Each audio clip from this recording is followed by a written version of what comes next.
नमस्कार दोस्तों, ब्रह्मा कुमारी संस्थान में कहते हैं कि ये हिंदू धर्म के विरोधी नहीं है और हिंदू धर्म से रिलेटिव जितने भी त्योहार होते हैं वो सभी सेलिब्रेट करते हैं और ऐसी चर्चाएं अक्सर मैंने भी यूट्यूब पे कई डिबेट में देखी हुई हैं। कोई बाबा बता रहे थे कि जो ब्रह्मा कुमारी संस्थान है वो हिंदू धर्म की विरोधी नहीं है, सनातन धर्म की विरोधी नहीं है, वो सभी धर्मों को मानती हैं और आदि सनातन देवी देवता धर्म के जो भी तीज त्योहार होते हैं वो सभी को सेलिब्रेट करती हैं। आपके छोटे-बड़े सभी त्योहारों को सेलिब्रेट करती हैं। तो क्या सच में सभी त्योहारों को सेलिब्रेट करते हैं या फिर इसके पीछे कुछ और ही काम चलता है? तो मैं खुद 10 वर्ष तक ब्रह्मा कुमारी पद पे रही हूँ समर्पित रूप से और मैं खुद इन त्योहारों को सेलिब्रेट करती थी, कैसे सेलिब्रेट करती थी और क्या इनके पीछे सेलिब्रेट करने का मकसद होता था। आज मैं आपको इसके बारे में सच्चाई बताऊँगी। दूसरी बात ये है कि कहते हैं कि ब्रह्मा कुमारी संस्थान में जो संस्थापक है दादा लेखराज, अब उनको वर्तमान में ब्रह्मा कुमारी के नाम से जाना जाता है, ब्रह्मा के नाम से जाना जाता है। अब उन वो कहते हैं कि उनके तन में परमात्मा शिव आए हैं और ये जो ज्ञान है ये बहुत ऊंचा है क्योंकि भगवान देते हैं। अब भगवान जो ज्ञान देते हैं तो भगवान से वही लोग मिल सकते हैं जिनकी जन्म जन्मांतर की भक्ति पूरी हो गई हो। अब इन्होंने ज्ञान को और भक्ति को, पूजा पाठ को और योग को, सब चीजों को अलग-अलग करके रखा हुआ है। ये हर चीज के अलग-अलग मतलब बताते हैं, 2 चीजें बता देते हैं।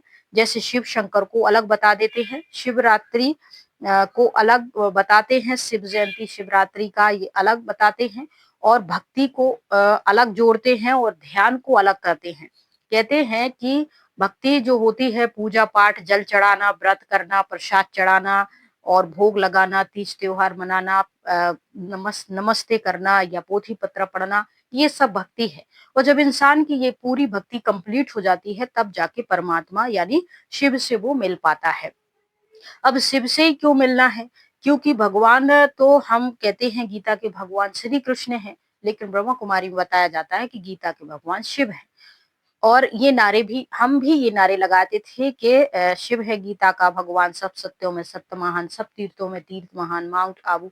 और ये जो 12 ज्योतिर्लिंग हैं और चारों धाम की जो यात्राएं हैं, इन्होंने एक लेखराज की जो उनकी जीवन की हिस्ट्री है, उसको हिस्ट्रियल को और वो जिस कुटिया में बैठते थे उस कुटिया को और जहां उन्होंने उनकी देह को मुखाग्नि दी गई थी उसको शांति स्तंभ और ऐसे 2-4 जगहों को ये लोग 4 धाम की यात्रा के नाम से बताते हैं लोगों को जब वहां आते हैं। तो इस तरीके से वहां बताया जाता है और फिर त्योहार क्यों मनाते हैं और क्या है इसके पीछे का राज, चलिए बताते हैं। जैसे नॉर्मल घरों में हम रक्षाबंधन मनाते हैं, दिवाली मनाते हैं, होली मनाते हैं, न्यू ईयर त्योहार और हर महीने कोई ना कोई त्योहार होते हैं, वट सावित्री होता है, हरियाली तीज होता है, ये सारी चीजें तो ये छोटे-छोटे तो नहीं मनाते लेकिन ये लोग मेन मनाते हैं। जैसे शिवरात्रि तो शिवरात्रि इसलिए क्योंकि ये शिव परमात्मा का अवतरण और ज्ञान और पूरी संस्था के संस्थापक शिव को ही मानते हैं, इसलिए शिवरात्रि मनाते हैं। और उसमें से शंकर को अलग कर दिया है और निराकार ज्योतिर्लिंग को शिव के रूप में कहते हैं और शिवरात्रि यानी कलयुग के अंधकार रूपी रात्रि में भगवान शिव इस धरती पर आए हैं और मनुष्य को अंधकार से प्रकाश की तरफ ले जा रहे हैं, इसीलिए रात्रि उसमें जुड़ा होता है। शंकर रात्रि नहीं जुड़ा होता है क्योंकि शंकर अलग है, वो विनाश के लिए है, शिव कल्याण के लिए है। ये हो गई इनकी शिवरात्रि मनाने की। अब रक्षाबंधन क्यों मनाया जाता है?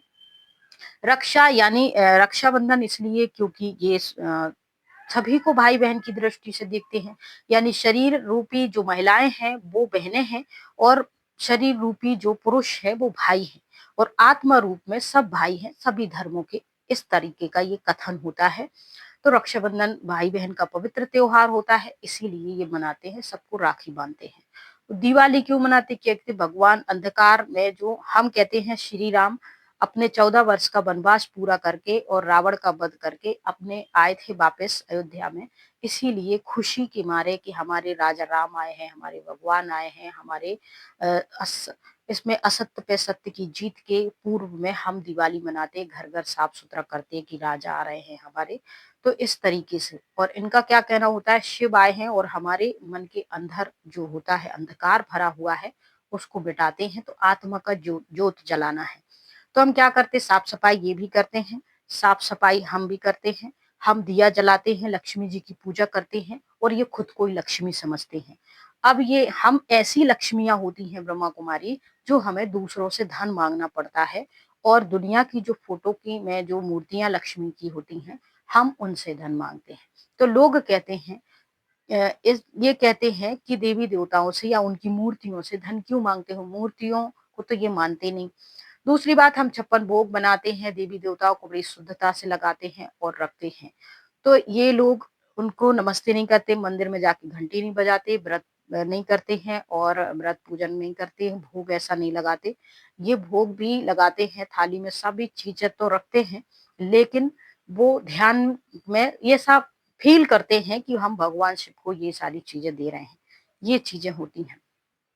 अब सेलिब्रेट क्यों किया जाता है? क्योंकि यहाँ हम बुलाते हैं लोगों को, एक ही मोटिव रहता है, ये सारी चीजें सेलिब्रेट करने का एक बहाना रहता है।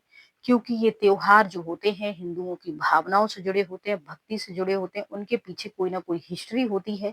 इसीलिए उस भक्ति भावना को जागृत और हमारी संस्कृति, हमारे धर्म के प्रति लोगों की जागरूकता बनी रहे, अपने धर्म और देवी देवताओं के प्रति आस्था विश्वास, इसीलिए हम ये सारे तीज त्योहार मनाते हैं। और ब्रह्मा कुमारी वाले इसलिए ये त्योहार मनाते हैं ताकि लोगों को इन त्योहारों के माध्यम से ज्यादा जोड़ सके, कुछ प्रोग्राम सेलिब्रेट कर सके, उसके नाम पे कुछ धन अर्जन कर सके। साफ सुथरी भाषा यही है, क्योंकि ना तो इनको व्रत करना है, न पूजा पाठ कोई मानते, न घंटी बजाने को, न भोग लगाने को, न मंदिर जाने को, न मंदिर में देवी देवताओं के सामने नमस्कार करने को, न वेद शास्त्र को इनको मानना है। हाँ, हमें ट्रेनिंग दी जाती थी तो ये कहा जाता था कि अगर कोई कहे कि तुम भक्ति नहीं करते हो, देवी देवताओं को नहीं मानते, वेद शास्त्र को नहीं मानते, तो उनसे कह देना कि हम ये सब कुछ मानते हैं, हमने ये सब कुछ पढ़ा है, हमको सब कुछ आता है, और अब हमारा ये सब तपस्या पूरी हो चुकी और अब हमें भगवान मिल गए हैं। तुम्हारी अभी थोड़ी सी भक्ति बाकी है, तुम ये कर लो। जब तुम्हें भी भगवान का ज्ञान समझ में आ जाएगा तो तुम्हारी भक्ति भी पूरी हो जाएगी। इनका सीधा सा कहना होता है कि स्कूल में पढ़ने के बाद कॉलेज, कॉलेज में पढ़ने के बाद डिग्री, डिग्री के बाद नौकरी में लग जाते हैं। तो भक्ति तुम्हारी क्या है, स्कूल है, और ज्ञान तुम्हारा क्या है, अब भगवान पढ़ा रहे हैं और भगवान से पढ़ने ये डिग्री है, और डिग्री देवताओं की लेके स्वर्ग में चले जाओगे, ऐसा होता है।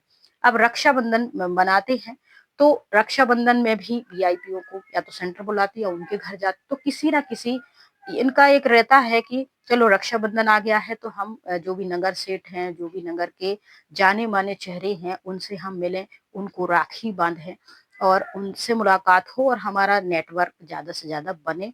तो ये इनका सिर्फ सीधा सा उद्देश्य यही रहता है, अपना नेटवर्क बनाना, लोगों से पहचान बनाना, और उन त्योहारों के माध्यम से कुछ धन अर्जन करना, उनसे कहना कि देखो आप यहाँ या तो आइए, कोर्स वगैरह कीजिए, भगवान आए हैं, पढ़ा रहे हैं। तो इन त्योहारों के माध्यम से ये भी मिलना होता है। जन्माष्टमी मनाते हैं कृष्ण के लिए, तो छोटे छोटे बच्चों को बना के बिठा देते हैं, हमने झांकी लगाई है, आप लोग आइए। तो सीधा सा मोटिव होता है कि लोगों को इकट्ठा करना है और धन अर्जन करना है, तो ये होता है। बाकी भक्ति पूजा पाठ और ये सब त्योहार से कोई मतलब नहीं होता है, इनका कोई लेना देना नहीं है, और ना ही इनके पास इनकी कोई सटीक हिस्ट्री है कि दुनिया में लोग क्यों मनाते हैं।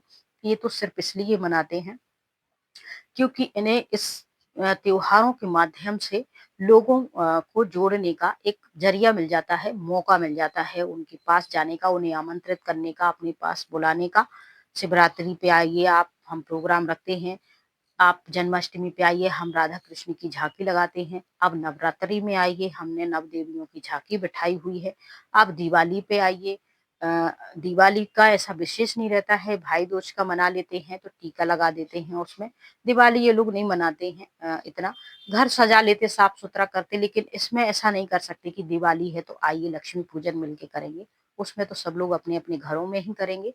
लेकिन भाई दूज का जो पहचान के होते हैं वहाँ या तो उनको फोन करके बुला लिया जाता है कि टीका लगवाने के लिए आ जाइए। रक्षाबंधन, क्योंकि पवित्र राखी बांधने कहते हैं, हम एक संकल्प करवाते हैं। बातें देखिए आप, हम संकल्प करवाते हैं कि आप राखी बांध ये राखी भगवान के घर की है, इस पे मोनू बना हुआ है और इस राखी को बांधने के पीछे एक उद्देश्य रहता है कि आप अपने जीवन की जो आपको परेशान करती जो बुराई है, व्यसन है, नशा है कुछ, तो आप इसको छोड़ सकते हैं। तो कुछ एक ये चीज़ें होती हैं, ये अच्छी बात है कि आप इसके बदले में आप उनकी बुराई छुड़वा रहे हैं, आप उनसे नशा छुड़वा रहे हैं, आप उनकी टेंशन छुड़वा रहे हैं, आप कोई ऐसी क्रोध वाली चीज़ है वो आप उससे माँग रहे हो, तो वो वहाँ तक तो बिल्कुल ठीक होती है बात। अब ये रहता है कि नॉर्मल हम त्योहारों में सीधे बनाते हैं, तो राखी हमारी बहनें बाँधती हैं, तो हम ऐसे ही खाली हाथ तो नहीं बँधवा लेते, कुछ देते हैं। और फिर जो जिस सामने वाले की अगर पोज़ीशन अच्छी है, थोड़ी-सी पर्सनैलिटी अच्छी है और वो ज्ञान योग से संबंधित है, कोई महात्मा संत वग़ैरह है, तो उनका अलग ही एक प्रभाव पड़ता है, तो उनके लिए फिर हमें कुछ ज़्यादा देना पड़ता है। इसी चर्चाओं के बीच हमें कुछ प्लॉट लेने हैं या हमें कुछ अ, घर का काम करवाना है, सीलिंग डलवानी है, हम वो बात भी लगे हाथ कर लेते हैं कि हमें इतना प्लॉटिंग वगैरह होनी है, इतना पैसा कम पड़ रहा है या हमें सीलिंग करवानी है या हमें टाइल करवानी है या हमें लाइट फिटिंग करवानी, ये भी हम काम कर लेते हैं। तो ये सारी चीज़ें होती हैं राधा कृष्ण की आरती के लिए, अब वो तो आएँगे तो आरती, तो ये आरती वगैरह खुद तो पहले से करते नहीं हैं।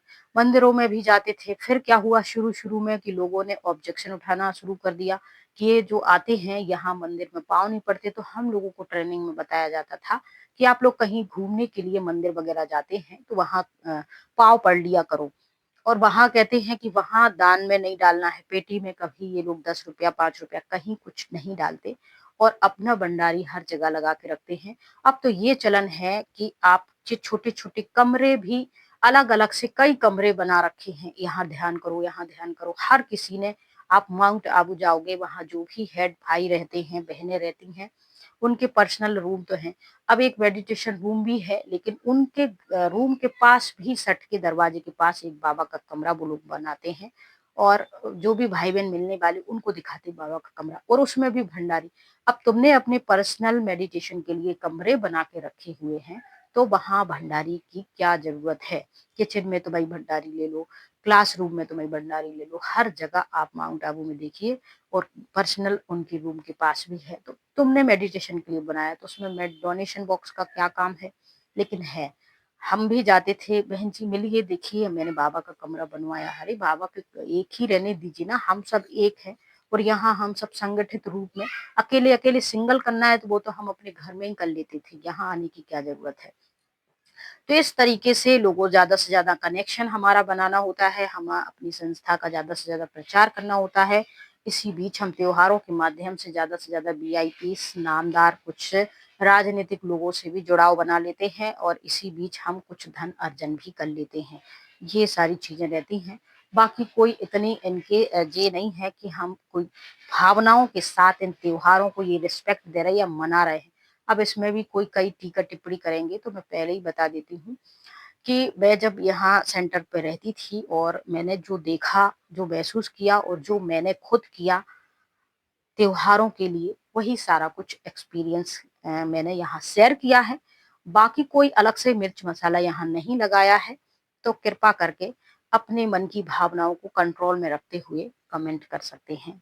कोई दिक्कत नहीं है, अगर आपके पास कोई सवाल है, तो पूछ सकते हैं, कोई सुझाव है तो दे सकते हैं और पीसफुली आप रिस्पेक्टफुली कमेंट कर सकते हैं। ऐसी-वैसी कमेंट ऑटोमैटिक ब्लॉक हो जाएगी और आप भी चैनल से ब्लॉक हो जाओगे। तो चलिए इस कहानी में फ़िलहाल हम यहीं इतनी ही जानकारी है, अगली कहानी में फिर मिलते हैं। जय हिंद, जय भारत, जय श्री राम।